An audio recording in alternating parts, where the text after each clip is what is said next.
My name's Lila, and this is a story of how my own cousin tried to erase me from a room I had every right to be in, until the one person she couldn't intimidate walked in, and everything turned. Have you ever been so publicly humiliated that even people who don't know you start looking at the floor? Now, imagine the person doing it is someone who used to braid your hair on family camping trips. We didn't grow up in chaos. Sunday barbecues, matching Christmas pajamas, birthday sleepovers, we had it all. But not every wound shouts, some whisper. Some are shaped like being the background character to someone else's highlight reel. Ariel was the one.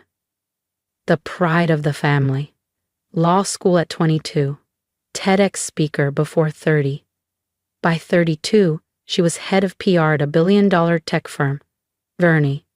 And she looked like a magazine cover doing it. I wasn't jealous. I was just trained to shrink next to her shine. When we were 12 and 15, I came home with a regional art award. Grandpa smiled and said, "You're getting there." Ariel laughed and said, "She painted a bird. I designed a full charity logo last month." That stung more than anything. 15 years later, I was 30 and nervous, standing in the elevator of Halston and Root, a sleek startup tucked inside a converted Brooklyn warehouse. I'd practiced my pitch, ironed my sleeves twice, and carried a copy of my portfolio I'd triple-checked for typos. I wasn't polished, but I was persistent. Self-taught in design, 10 clients from the ground up, a visual identity for a local women's shelter that caught national press. I had something real. In the waiting area, everyone looked like they'd stepped out of a New York ad. Patent heels, perfect teeth, leather briefcases. I sat on the edge of a concrete bench, neither in nor out. Then the door creaked open, and in walked Ariel. My stomach dropped. There she was, exactly as I remembered. Effortless command. Her navy silk blouse shimmered under the overheads like something straight off a runway. Her dark hair was twisted into a bun, so precise it could have been sculpted. Her heels tapped across the floor, like punctuation. Period. She didn't even glance my way. Not a flicker of acknowledgement. Ariel walked straight to the front of the room, gave the panel a dazzling smile, and took her seat with a monogrammed travel mug that practically shouted executive tier. It took me a moment to understand. She wasn't here to interview. She was on the panel. No hi, no smirk, just frost. An assistant came around with a tray of coffee for the candidates, 1 cup each, a courteous, careful handoff. Until she reached me. There was a pause. A glance from Arielle, barely a shake of her head. The tray moved on. No cup for me. I didn't react. Just held my resume folder tighter across my lap, swallowed the heat rising up my neck. Then I heard it. Her voice just low enough to sting. She still dresses like she lives at thrift stores. The woman beside her chuckled politely. I looked down at my blazer. One shoulder had a loose thread I'd meant to fix. It was clean. It was mine. And I wasn't 12 anymore. This wasn't our cousin's attic or whispered digs across bunk beds. This was a job I'd earned a shot at. Then the moderator called for introductions. Each candidate stood, name, credentials, polished anecdotes, Ivy Leaguers, founders. One guy mentioned his TED Talk. Then it was my turn. I stood. My name is Lila Ames. I build things that work for people who don't usually get invited to rooms like this. And for the first time that morning, Ariel looked up. I stood, walked forward, tried to keep my voice steady. Pressurized placed my resume on the table, right in front of Ariel. She didn't look at me. Not once. She skimmed it for half a second, her face unreadable, then slid it to the panelist beside her like it was a napkin. No greeting, no acknowledgement, no questions. I stayed standing, waiting. Silence. I walked back to my seat. It felt colder than before, like the cushion had absorbed the humiliation. Behind me, someone muttered, "She's in UX? Seriously?" A laugh followed, soft, cruel, could have been anyone. I didn't turn around, but I felt Ariel's smirk behind me like a blade tucked between my ribs. I'd worn this role before, not in this building, but in this dynamic. The disposable one. The girl with potential who never quite earned a seat at the grown-up table. I remembered my first paid freelance job, a community platform for a youth shelter. I'd built it from scratch. Wireframes, user flows, front end, back end.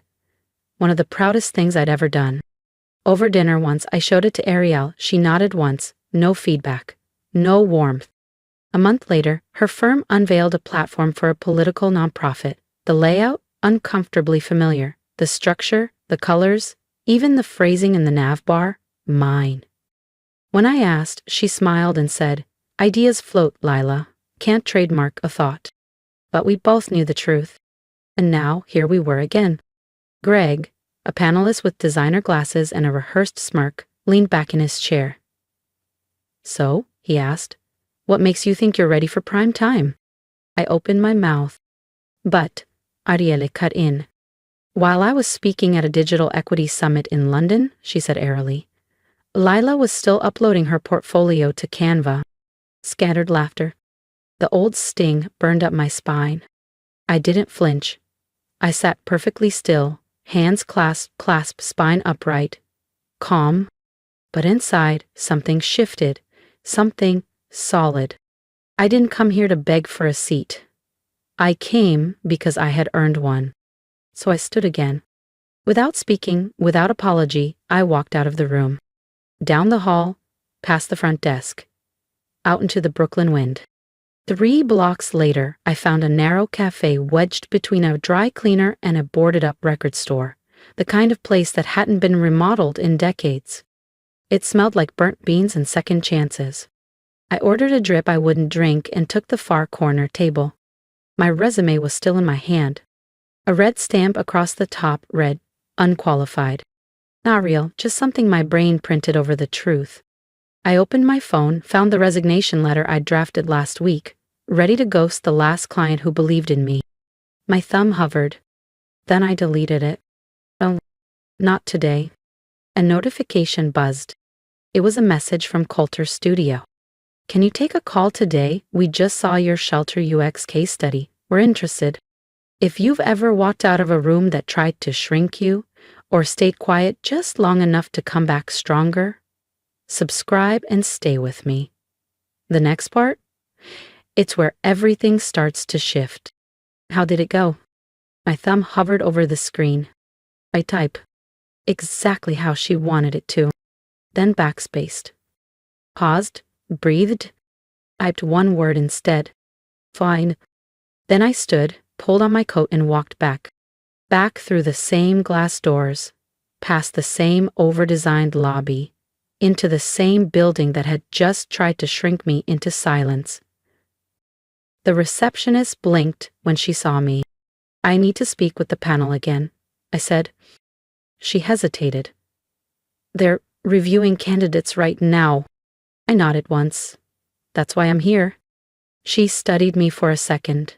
I don't know what she saw in my face.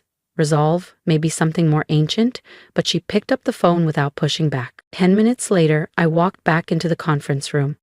Chairs creaked as heads turned. No one smiled. Greg leaned back in his seat, eyebrow raised. "Forget your pride on the way out?" Aria let out a soft exhale that was almost a laugh. "You really don't know when to quit."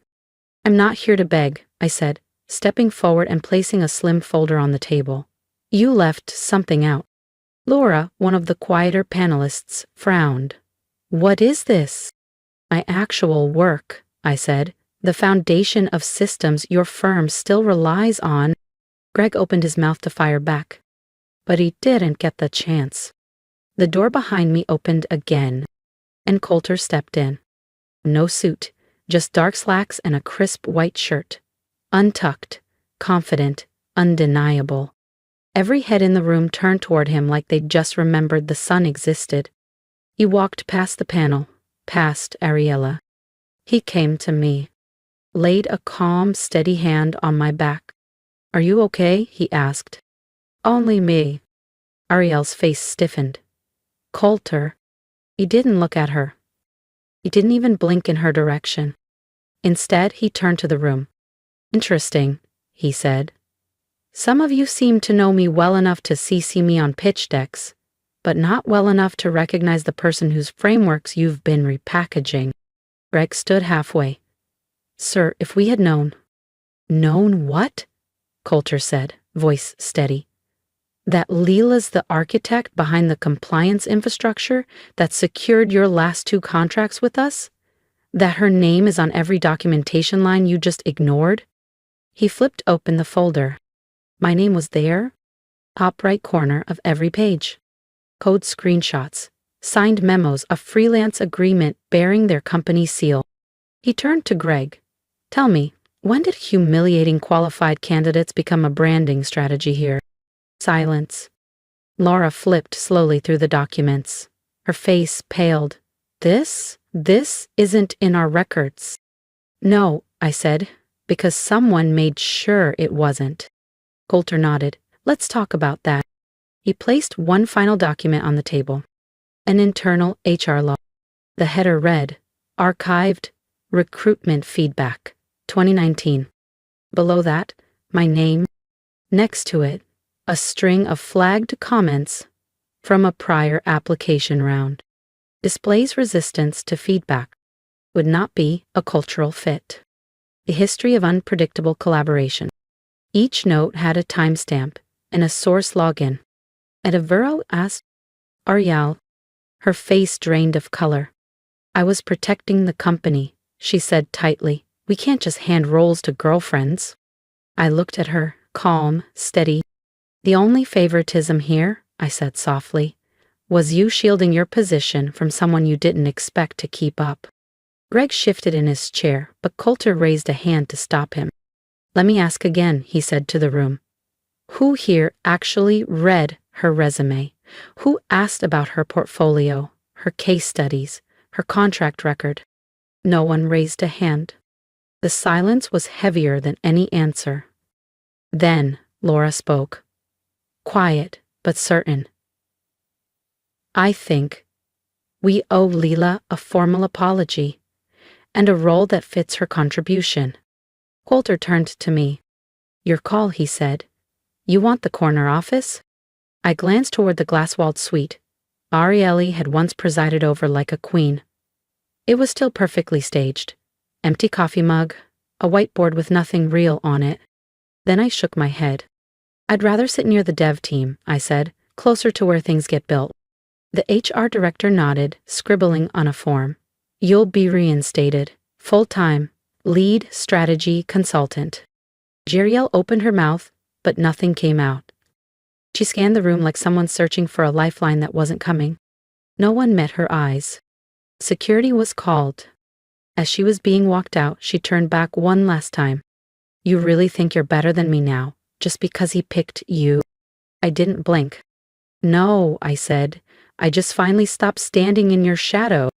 I moved into my new space a week later. No glass walls, no skyline view. Just a sturdy desk nestled beside the engineers, where keyboards clacked like heartbeats and ideas became real things. I found the resume they'd torn up, taped it back together, not as a trophy. It's proof. Proof that I'd been overlooked, scratched out, dismissed. And still, returned. Above it I pinned a note I'd scribbled in a notebook 3 years earlier, back when rent was late and hope felt expensive. No one sees the quiet builder until the building outlasts the storm. 2 weeks later, a young woman passed by my desk, holding her resume like it might collapse in her hands. Our eyes met. She didn't smile, but she paused. I nodded. She stepped into the room. Later, she found me. They called me back, she said, for the role you said I should apply to. Smiled. You deserve it. Her grip on the resume shifted, just slightly, but her posture straightened, shoulders back, chin lifted, just enough to see something quiet and solid settle inside her. And maybe that was the real ending. Not revenge, not titles or corner offices, but something harder to earn and far more lasting. Freedom. Freedom from silence. From waiting for permission. From dimming yourself just to make someone else comfortable. Ariella used to say I'd always be beneath her. Turns out, I just had to stop standing in her shadow. If you've made it this far, thank you. Truly. Telling this story meant reopening wounds I thought had scarred over, and maybe they had. But sometimes healing requires being witnessed, so if something in my story stirred something in you, I'd love to hear from you. Leave me a comment, not just for me, but for the next person reading, the one who hasn't found their voice yet. What would you say to someone who's been dismissed, overshadowed, or underestimated? What would you say to me, Lila, the girl who finally walked back into the room that tried to erase her? I'm not asking for sympathy, I'm asking for solidarity. And if you've ever been in that position, working quietly, loving deeply, showing up fully, only to be overlooked or made small, let me say this: you are not invisible. Your work matters. Your voice matters. You don't have to be the loudest to be strong. You don't have to be perfect to be worthy. Don't wait for someone else to tell you you're ready. Don't shrink for anyone's comfort, not even family, especially not family. The moment I stopped waiting for permission was the moment I stepped into my own power. It didn't come with applause. It came with peace. And that peace is worth everything. So if my story lit even a small spark in you, please like, comment, and subscribe. Not for me, but for the community we're building here.